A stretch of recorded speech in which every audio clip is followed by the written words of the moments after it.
Fundamentals of a DC motor. Did you know the secret behind the mind-boggling speed of TGVs? One of the fastest trains in the world is the use of electric motors, not only in transport sector. Electric motors find their application in areas as diverse as household appliances, commercial complexes, in devices used for lifting and moving objects, and even in toys. Motors powered by direct current are referred to as DC motors. A simple DC motor consists of a rectangular loop P, Q, R, S, made of an insulated copper wire. This loop is placed in between two magnets such that the plane of the loop is parallel to the direction of the magnetic field. The ends of the loop are attached to the two halves X and Y of a split ring commutator. These halves of the split ring are insulated from each other and are mounted on an axle about which the rotation is to take place. Externally, two conducting stationary brushes, B1 and B2, keep pressing against X and Y respectively. These brushes are connected to a DC source. Let us now understand how this assembly works. Let the current from the battery enter through brush B1, flow through loop P, Q, R, S, and leave through brush B2. Here, the arms QR and SP do not experience any force, as they are either parallel or anti-parallel to the magnetic field. But the arms PQ and RS, which are perpendicular to the magnetic field, experience a force each. The direction of this force can be determined using Fleming's left-hand rule. According to this rule, if the first finger points in the direction of the magnetic field and the second finger points in the direction of the current in the conductor, then the thumb points in the direction of the force exerted on the conductor. Applying this rule on arm RS, we find that the force acting on it pushes it upwards. Now, we move on to arm PQ to find the direction of the force acting on it.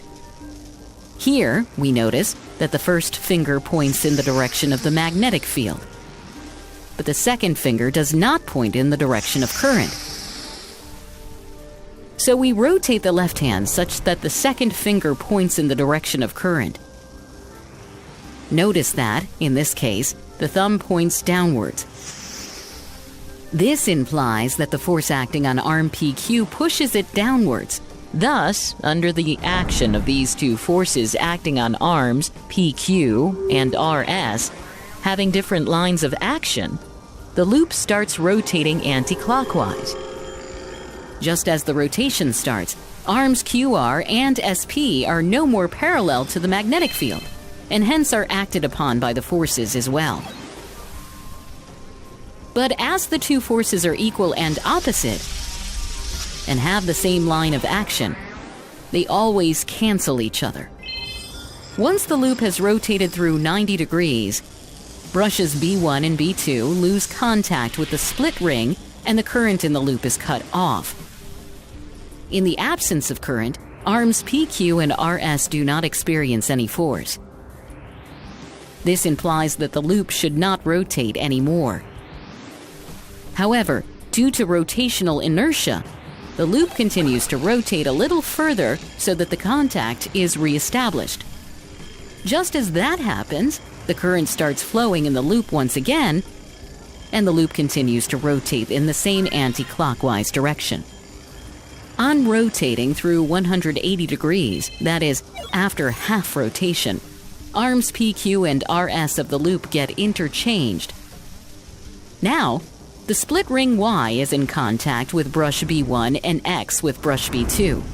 Therefore, the direction of current flow in arm PQ gets reversed. This happens in arm RS as well. The reversal of current also reverses the direction of forces acting on them. Thus, arm PQ of the loop, which was earlier experiencing a downward force, now experiences an upward force. Likewise, RS experiences a downward force. As a result, the loop continues to rotate anti-clockwise. Again, when the loop has turned through an angle of 270 degrees, the brushes and the split ring lose contact. But due to rotational inertia, the loop continues to rotate a little further so that the contact is established once again. As soon as that happens, the current starts flowing, and due to the forces on arms PQ and RS, the loop continues to rotate until it completes one full rotation of 360 degrees. This whole process is repeated a large number of times so as to obtain continuous rotation of the loop. Rotational speed of the motor depends upon several factors. Notice how on increasing the number of turns of the coil, the rotational speed increases. On increasing the area of the coil, the speed further picks up. If the current is increased, the rotational speed mounts up further. Finally, if we increase the strength of the magnetic field also, the rotational speed will touch a new high. In order to achieve high power, a practical DC motor uses an armature coil consisting of a number of coils mounted on a soft iron core. This armature is located in between two or more electromagnets. On passing current through its coils, the armature starts rotating. The rotating armature turns the shaft to which it is attached. Thus, the electrical energy supplied by the source gets converted into mechanical energy. Summary: motors powered by direct current are referred to as DC motors. On passing current through the loop, there is reversal of current after every half rotation, giving rise to a continuous rotation of the loop in the same direction. Rotational speed of the motor depends upon several factors, like the number of turns of the coil, the area of the coil, current in the coil, and the strength of the magnetic field.